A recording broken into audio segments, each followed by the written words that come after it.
하나님께서 오늘 우리에게 주시는 말씀은 요한일서 2장 12절부터 27절까지 말씀입니다. 요한일서 2장 12절부터 27절까지 말씀 한 절씩 교독한 후에 마지막 절은 함께 읽겠습니다. 자녀들아, 내가 너희에게 쓰는 것은 너희 죄가 그의 이름으로 말미암아 사함을 받았으며, 아비들아, 내가 너희에게 쓰는 것은 너희가 태초부터 계신 이를 알았으며, 청년들아, 내가 너희에게 쓰는 것은 너희가 악한 자를 이기었음이라. 아이들아, 내가 너희에게 쓴 것은 너희가 아버지를 알았으며, 아비들아, 내가 너희에게 쓴 것은 너희가 태초부터 계신 이를 알았으며, 청년들아, 내가 너희에게 쓴 것은 너희가 강하고 하나님의 말씀이 너희 안에 거하며 너희가 흉악한 자를 이기었음이라. 이 세상이나 세상에 있는 것들을 사랑하지 말라. 누구든지 세상을 사랑하면 아버지의 사랑이 그 안에 있지 아니하니, 이는 세상에 있는 모든 것이 육신의 정욕과 안목의 정욕과 이상의 자랑이니 다 아버지께로부터 온 것이 아니요 세상으로부터 온 것이라. 이 세상도 그 정욕도 지나가되 오직 하나님의 뜻을 행하는 자는 영원히 거하느니라. 아이들아, 지금은 마지막 때라. 적그리스도가 오리라는 말을 너희가 들은 것과 같이 지금도 많은 적그리스도가 일어났으니 그러므로 우리가 마지막 때인 줄 아노라. 그들이 우리에게서 나갔으나 우리에게서 속하지 아니하였나니, 만일 우리에게 속하였더라면 우리와 함께 거하였으려니와 그들이 나간 것은 다 우리에게 속하지 아니함을 나타내려 함이니라. 너희는 거룩하신 자에게서 기름 부음을 받고 모든 것을 아느니라. 내가 너희에게 쓰는 것은 너희가 진리를 알지 못하기 때문이 아니라 또 모든 것은 진리에서 나지 않기 때문이라. 거짓말하는 자가 누구냐? 예수께서 그리스도이심을 부인하는 자가 아니냐?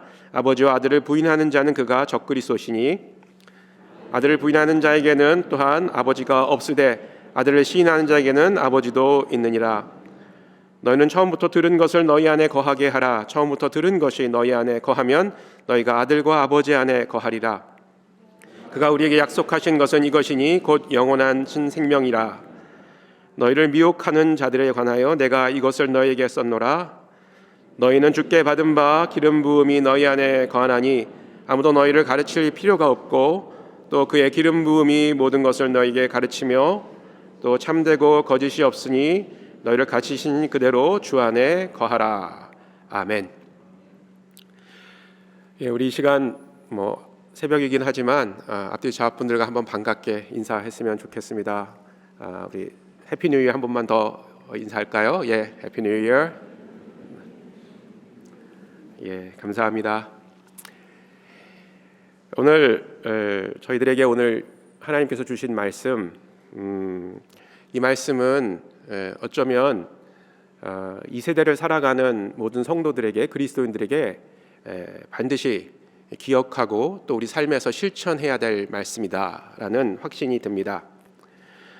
성도 여러분, 우리가 살아가고 있는 이 지금의 시대, 이 지금의 세상을 말세라고들 이렇게 부르죠. 그렇게 표현을 하는데, 성도님들 어떻게 생각을 하십니까? 동의하시나요? 이 말세라는 말은 말 그대로 마지막 때라는 그런 의미입니다. 어떤 분들은 이 말세라는 표현이 좀 약한 것 아닌가, 좀 부족한 것이 아닌가 해서 말세지말이라는 그런 표현을 사용하기도 합니다. 정말 말세 중에서도 더 마지막 때다, 이런 의미죠. 기독교의 세계관은 이 세상이 우연히 생긴 것이 아니라 시작이 있었고 또 반드시 마지막이 온다라는 그런 분명한 메시지를 선포하고 있습니다. 마지막 때를 바라보는 이 관점, 이것을 신학적인 용어로는 종말론적인 세계관이다라고 이렇게 이야기하죠. 그리고 성경은 이 세계관을 가지고 있는 성도들, 또 사람들이 어떠한 마음가짐과 또 삶의 태도로 이 세상에서 살아가야 되는가를 분명하게 이야기하고 또 선포하고 있습니다. 바로 오늘 우리가 함께 읽은 또 묵상하는 이 본문이 그 종말론적인 삶의 태도를 가지고 이 세상을 살아가는 모든 사람들이 반드시 기억해야 되고 또 지켜야 할 그런 중요한 것들을 우리들에게 전달하고 있는 그런 말씀이다라고 할 수 있겠습니다. 본문은 먼저 성도들이 믿음의 선한 싸움을 잘 싸우고 있음을 격려하고 있습니다. 흥미로운 점은 이 사도 요한이 이 교회에 있는 성도들에게 말씀을 전할 때 청중을 세대별로 구분하여 부르고 있다라는 것입니다. 12절에서 14절의 말씀을 보게 되면 등장하는 그 호칭들이 아비들, 또 청년들, 그리고 아이들 이렇게 부르고 있죠. 이는 신앙의 연륜을 따라서 이 청중을 하나의 그룹으로 묶음으로써 청중들에게 그룹 안에 속해 있다라는 이 공동체성을 분명하게 인식하게 하고, 또 그것으로 말미암아서 이 말씀의 집중도를 높이기 위한 어떤 목회적인 전략이다, 이렇게 볼 수 있겠습니다. 이 부분에서 요한이 강조하고 있는 분명한 내용은 이 성도들이 공동체 안에 있음으로 말미암아서 하나님을 알게 되었고, 또 말씀을 깨닫게 되어서 교회 안에 있던 악한 자들을 이기었다라는 것입니다. 공동체성을 강조함과 동시에 말씀을 통해서 그 악한 자들이 어떤 사람들인지를 분별하였고 그들을 이기었다라는 격려의 메시지를 전하고 있다라는 것입니다. 이를 볼 때 당시 초대교회 안에는 이미 거짓 진리를 가르치는 자들이 존재하였다는 것을 우리가 알게 됩니다. 대표적인 자들이 바로 그 영지주의자들, 너스티시즘이죠.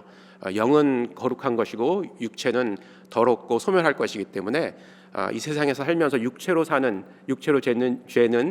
짓는 죄들은 모두 다 소멸될 것이고, 그렇기 때문에 괜찮은 것이다, 이런 좀 이상한 이론을 전하는 그런 사람들이었었죠. 나스티시즘이라고 이야기를 하는데, 이것을 비롯해서 많은 그런 거짓 이론과 또 신학을 설파하는 그런 거짓 선생들이 이 교회 안에 있었죠. 그래서 사도 바울 역시 그의 서신서를 통해서 교회 안에 있었던 거짓 교사들을 경계할 것을 거듭 강조하는 것을 우리가 볼 수가 있습니다. 이 말씀을 통해서, 특별히 오늘 본문을 통해서 우리가 다시 한번 발견하게 되는 것은 이런 거짓 교사들, 거짓 그 말씀을 전하는 사람들이 외부에서 들어온 것이 아니라 교회 안에서부터 존재했다라는 것이죠. 교회 안에서부터 교회를 넘어뜨리고 분열시키려는 세력이 존재했음을 우리는 보게 됩니다. 가정과 교회는 하나님께서 친히 세우신 영적인 기관입니다.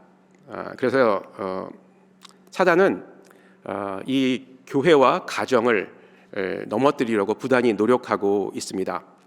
왜냐하면 이 그 가정과 교회는 특별히 하나님께서 이 사단의 왕국, 이 세상을 사단의 왕국으로부터 하나님의 나라로 변화시키기 위해서, 트랜스포밍 시키기 위해서 만든 디자인한 특별한 그런 영적인 공동체이기 때문입니다. 사단은 그래서 이 에덴 동산에서부터 아담과 하와의 가정을 무너뜨렸고, 또 오늘날에도 계속해서 우리의 가정을 무너뜨리고 있습니다. 더 나아가서 사단은 이단 사상과 세속적인 이론을 교회 안에 계속해서 주입하고 있죠. 또 교회를 분열시키고 무너뜨리기 위해서. 그럼으로써 사단은 상도들이 하나님으로부터 멀어지게 하고, 또 서로 미워하게 하고 다투게 만들므로써 결국 교회를 무너뜨리려는 그런 시도를 오늘도 계속해서 해나가고 있습니다. 본문은 그래서 우리들에게 분명하게 이 사단의 전략을 보여주고, 또 경고를 통해서 우리가 어떤 마음가짐과 삶의 자세로 하루하루를 살아가야 될 것인가를 이야기해주고 있습니다. 본문이 말하는 사단의 대표적인 전략은 세상에 있는 것들은 아름답고 영원한 것처럼 보이게 함으로써 우리가 세상을 사랑하게 만드는 그런 전략을 사용하고 있습니다. 영원한 것이 세상 가운데 있고 눈에 보이는 것이 중요한 것이고 아름다운 것이다. 삼터 사역을 들으셨던 분은 이것이 세속주의에서 가르쳐주는 가르침이라는 것을 분명하게 깨달으셨을 줄로 믿습니다. 세상에 있는 것들이 모든 것이고 전부이고 영원한 것이고, 그래서 눈에 보이는 것이 중요한 것이다. 바로 이것이죠. 그러나 성경은 저와 성도님들 향해 매우 분명한 경고의 메시지를 오늘 본문을 통해서 전달하고 있습니다. 15절 말씀을 한번 같이 읽어보겠습니다. 이 세상이나 세상에 있는 것을 사랑하지 말라. 누구든지 세상을 사랑하면 아버지의 사랑이 그의 안에 있지 아니하니. 아멘. 이 세상이나 세상에 있는 것들을 사랑하지 말라. 분명하게 하나님께서 명령하고 계십니다. 왜 세상을 사랑하지 말아야 하는지를 분명하게 우리에게 설명하고 있는데, 이 세상에 있는 모든 것이 육신의 정욕, 안목의 정욕, 그리고 이생의 자랑을 부추기기 때문에 결국 이것들로 말미암아서 하나님을 사랑하지 못하게 되기 때문에 이 세상을 사랑하지 말라라고 분명하게 우리에게 명령하고 계신 것입니다. 육신의 정욕, 안목의 정욕, 이생의 자랑, 우리가 잘 알고 있는 표현이죠. 이 모두는 한 가지의 공통점이 있는데, 이것은 자기 자신을 사랑하는 사람들의 마음에서 비롯된다라는 것입니다. 이는 죄로 인해서 망가진 인간의 부끄러운 본성이다, 이렇게 말할 수 있겠습니다. 그리고 이것은 특별히 자기 자신을 사랑하는 것, 안목의 정욕, 이생의 자랑, 육신의 정욕, 이 마음을 가지고 자기 자신을 사랑하는 것은 죄이다, 죄다라고 성경에서 분명하게 우리에게 가르쳐주고 있습니다. 하나님을 마음과 뜻을 다해서 사랑하고 또 이웃을 내 몸과 같이 사랑하라는 하나님의 명령, 이 계명은 우리 모두에게 주어진 하나님의 말씀입니다. 우리가 선택할 수 있는, 취사 선택할 수 있는 그런 것이 아닙니다. 순종해야만 되는 그런 불변의 진리이지요. 그러나 인간은 여전히 자기 자신을 더 사랑할 수밖에 없는 그런 존재입니다. 아마 여러분들도 하루하루를 살아가면서 이것을 느끼시고 계실 것이고, 이것을 극복하기 위해서 나름대로 열심히 최선을 다해서 기도하고 말씀 보며 신앙생활을 영위하실 줄로 믿습니다. 그러나 인간의 연약함과 한계는 우리의 삶의 현장에서 여실히 드러나는 것을 우리가 경험을 합니다. 왜냐하면 인간은 스스로 죄를 이길 수 있는 능력과 자원이 없기 때문입니다. 그래서 예수님께서 이 땅에 오셨어야만 했고, 십자가에 죽으셨어야만 했고, 또 성령님 하나님께서 우리에게 오셔서 우리의 삶을 인도하고 계신 그 이유입니다. 성도는 이 세상에서 살아가지만 세상에 속한 그런 사람들과는 구별된 삶을 분명하게 살아가야 합니다.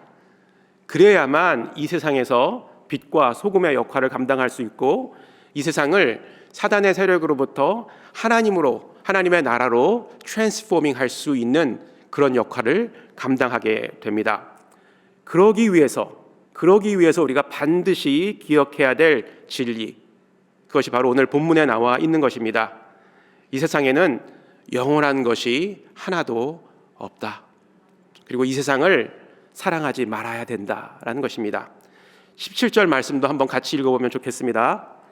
이 세상도 그 정욕도 지나가되 오직 하나님의 뜻을 행하는 자는 영원히 거하느니라. 아멘. 영원한 것은 하나님과 그분의 말씀이고요, 또 그 하나님의 뜻대로 행하는 자만이 영원할 것이다 라고 우리에게 가르쳐주고 있습니다. 두 번째, 사단이 교회를 무너뜨리기 위해서 사용하는 전략, 그것은 거짓 그리스도, 즉 적 그리스도를 교회 안에 심어 놓는 것입니다. 중요한 사실은 이 적 그리스도도 외부에서 들어온 것이 아니라 교회 안에서 나타났다라는 것입니다. 19절 말씀이 그것을 우리에게 분명히 이야기해 주고 있죠. 그들이 우리에게서 나갔으나 우리에게 속하지 아니하였나니 만일 우리에게 속하였더라면 우리가 함께 거하였으려니와 그들이 나간 것은 다 우리에게 속하지 아니함을 나타내려 함이니라. 적그리스도는 성도들이 예수 그리스도를 따르지 못하도록 눈과 귀를 미혹합니다. 겉으로는 예수님처럼 말하고 행동하지만 실제로는 예수 그리스도가 하나님이시며 그가 유일한 구원자이심을, 그리스도이심을 부인하는 자들입니다. 성도가 이 적그리스도를 분별하는 것 사실은 굉장히 쉽지가 않습니다. 왜냐하면 미혹의 영이 우리의 마음을 붙잡고 또 우리의 눈을 가리고 있기 때문입니다.